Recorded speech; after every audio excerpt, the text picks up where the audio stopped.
Ayan, nagbibiruan na naman guys. Alam nyo ba guys, pinapunta ako dito ng ate ko.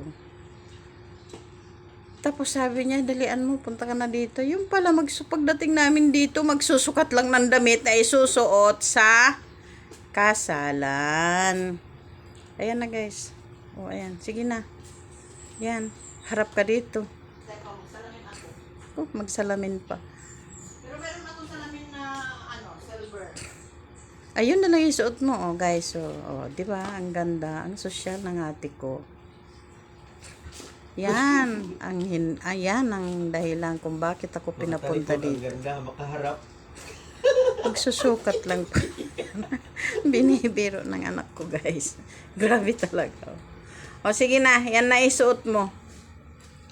Kasi bago yan magsuot ng damit, guys, ano muna sa akin kung maganda ba daw, ganito, ganyan. O, ayan. Maganda ate, promise. Ito na lang. I like it. Yan na lang. Tapos yung violet mo, doon na lang sa kasalan din doon sa kabila, 'di ba? O, ang ganda guys. Okay guys, hanggang dito na lang. Bye-bye for now. Shein lang, Shein, model lang ng Shein. Model lang daw ng Shein. Ayan. Okay, bye guys.